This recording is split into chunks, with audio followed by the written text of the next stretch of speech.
माहिती आहे। बंधूंनो, आज आपण या ठिकाणी फक्त एकत्रित येण्याचा मुद्दाच एक आहे की ज्या पद्धतीने आता विशालदादांनी सगळी टेक्निकल माहिती आपल्याला या ठिकाणी सांगितली। निश्चितपणे मगाशी या ठिकाणी वडनेरे समितीचा उल्लेख या ठिकाणी झाला। 4 वर्षापूर्वी वडनेरेंना आम्ही स्वतंत्र ज्यावेळा जयंत पाटील राज्याचे जलसंपदा मंत्री होते त्यावेळा सांगलीला एक आमची बैठक सगळ्या लोकप्रतिनिधींची झाली आणि त्या वडनेरेने सगळं आम्हाला जे काय सांगितलं की आमचा ह्या रेड झोन मध्ये तुम्ही हे केलेलं बांधकाम, तुम्ही हे केलं, ज्या पद्धतीने मगाशी विशालदादांनी उल्लेख केला, त्यांचं म्हणणं आहे कुठल्याही परिस्थितीत या अलमट्टीचा धोका आम्हाला होत नाही। हे असं आमच्या राज्य सरकारनं नेमलेल्या जर कमिटी म्हणत असेल तर ह्याच्यापेक्षा दुर्दैव हे तुमचं आणि आमचं आहे।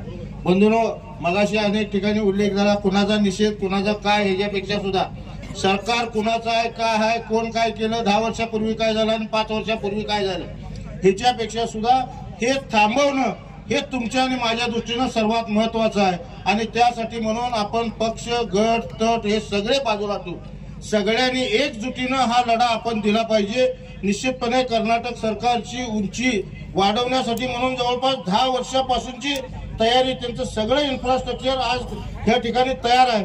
पण हे आम्हाला जलसंपदा विभागाच्या माणसाने सुद्धा जे लोकप्रतिनिधी गेल्या 10-15 वर्षापासून जे होते त्यांना सुद्धा कल्पना देणं हे अभिप्रेत होतं। पण आमचं जलसंपदा खाते किती सक्षम आहे हे सुद्धा आता विचार करण्यासारखी गोष्ट त्या निमित्तानं या ठिकाणी अधोरेखित होते। आणि म्हणून या सगळ्या परिस्थितीमध्ये आपण सुद्धा तेवढंच जागृत राहणं हे निश्चितपणे आपली जबाबदारी आहे। निश्चितपणे मला मी परवाच आदरणीय बंटी पाटील साहेबांना सांगितलं की अंकली पुलावर आपण या ठिकाणी रस्ता रोको करतोय। अंकली पुलावर रस्ता रोको म्हणजे आम्ही सांगलीवाले आम्ही पाण्यात बुडणारे आहे, आम्ही इकडे शिरोळवाले कोल्हापूरवाले पाण्यात बुडणार आहे। म्हणजे आता हे आम्ही जे मगासपासून सकाळी 10 वाजल्यापासून आम्ही या ठिकाणी बसलोय, अजून 12-1 वाजेपर्यंत आमचं हे चालणार आहे। म्हणजे हे आमचं आत्मक्लेश आंदोलन आता हे झालं, हे आमचं आत्मक्लेश आंदोलन झालं। आता इथनं पुढचं जे आंदोलन होईल, पण राज्याच्या जलसंपदा विभागाचे मंत्री सन्माननीय राधाकृष्ण विखे पाटील साहेबांनी बुधवारी आपल्याला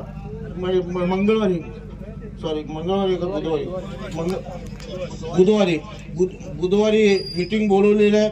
निश्चितपणे त्यामध्ये काही ठोस भूमिका झाली तर निश्चितपणे ठीक आहे, नसलं तर पुढचा जो टप्पा आपला असेल तो कोगनोळी टोल नाक्यावर हायवे बंद।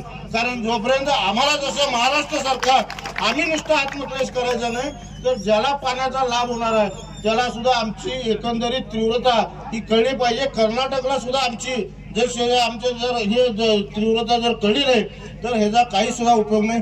नुसतं आम्ही आमचा आत्मक्लेश करण्यामध्ये काही फायदा नाही। येणाऱ्या काळामध्ये त्यासाठी म्हणून सुद्धा जो लढा उभा करायला लागेल त्यासाठी म्हणून निश्चितपणे सगळे गट, तट, पक्ष विसरून आम्ही सगळ्यांनी एकत्रितपणानं काम करण्याचा निर्णय घेऊ। मगाशी खासदार धैर्यशील माने साहेबांनी सुद्धा सांगितले, केंद्रामध्ये सुद्धा त्यांनी बैठक लावली आहे। येणाऱ्या काळामध्ये 15 दिवसामध्ये त्याचा निर्णय कुठल्याही परिस्थितीत लागला पाहिजे आणि राज्य सरकारनं काय भूमिका घेणार आहे त्याची सुद्धा येणाऱ्या काळामध्ये स्पष्टता आली पाहिजे। नसलं तर 15 दिवसानंतर ह्याच्यापेक्षा सुद्धा पुढचं आंदोलन करायची तयारी आपण सगळ्यांनी मिळून एकत्रितपणे केलं। निश्चितपणे येणाऱ्या काळामध्ये जर अलमट्टीला जाऊन आंदोलन करायचं झालं तरी सुद्धा आपण तेवढीच ताकद आणि तेवढी जिद्द आपल्यामध्ये बाळगूया एवढंच सांगतो आपल्याला। अलमट्टीची उंची वाढवून द्यायची नाही, शेतकरी एकजुटीचा